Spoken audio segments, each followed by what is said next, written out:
You've stayed in a room for a long time, let's say 4 hours. You were doing your homework over there. You leave the room. You go out to take some fresh air.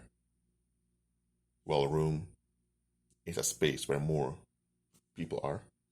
And then you come back to the room and you notice that there's this deep stench of sweat over there.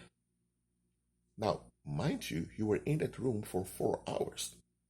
You went out for only 15 minutes. You came back in and you can't stand the stench over there. But hold on a minute, you were in there for 4 hours. It's because your body gets acclimatized to stuff. If you are in a warm climate, eventually your body will adapt to the warm climate. If you're in a cold climate, it will adapt to it. The same with smell. If there's a stench somewhere and you are in it for a while, you don't smell it anymore. The stench is still there, it still affects you, but you don't sense it. The same happens to us spiritually and on a social level. If people are treating you in a very kind way, eventually you don't notice that very kind way anymore because it feels like natural to you. But it also happens all the way around. If you have people that have been toxic towards you, and as we go on for a long time, eventually you won't even notice the toxicity of them anymore, but the effects are still there.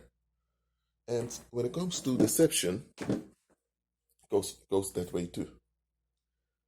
As human beings, we are designed to get along with one another, and we're designed to be flexible. That's why we acclimatize to things we are involved in. If you have been driving your car regularly, you can do it almost blind. Don't do it, but if you've driven on the road many times, you can do it almost blindly. Almost, because it just flows naturally.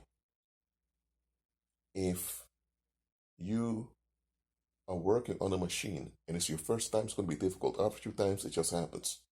So we get acclimatized to stuff, which is natural.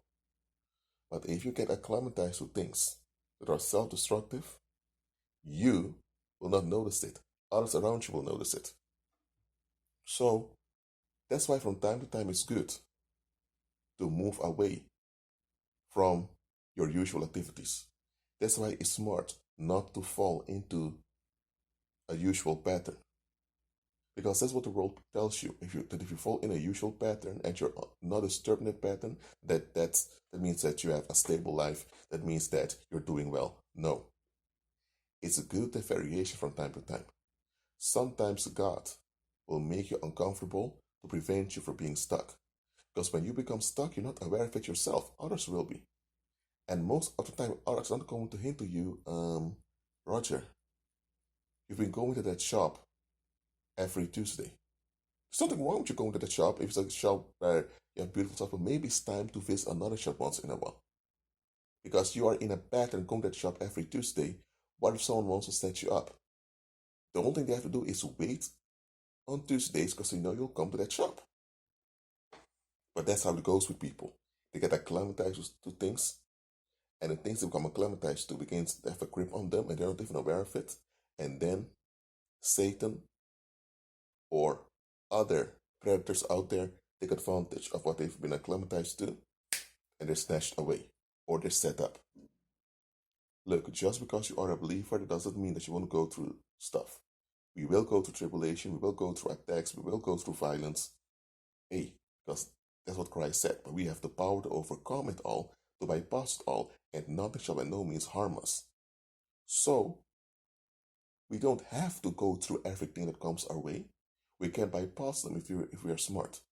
That's why when God makes you uncomfortable, it is an advantage for you.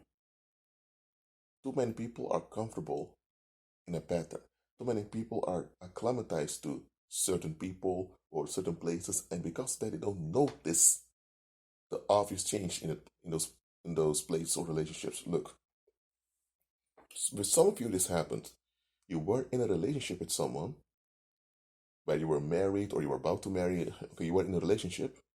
The relationship ended. It was a heartbreak or it was painful. And now, maybe months or years later, you think, huh? Why was I with this individual to begin with? What did I see in that individual? I'm telling you what happened. You became acclimatized to the individual. So when things became worse, you didn't notice it. Others did. Or some of you had jobs. You were fired or you left those jobs and later think, why did I spend so many years at that place? There was no growth in it. I was drained all day long. And realized that you spent so much time over there and it really didn't help you further in the long run. Yes, you had income, you were not homeless, but you think, why did I do that? Look, some things you will only notice them if you've been removed from the situation. So when God brings chaos, embrace it. Too often we're so clinging onto the security of predictability that we end up in bondage. So when God makes you uncomfortable, when God brings chaos, embrace Him and the chaos He brings. Be at peace.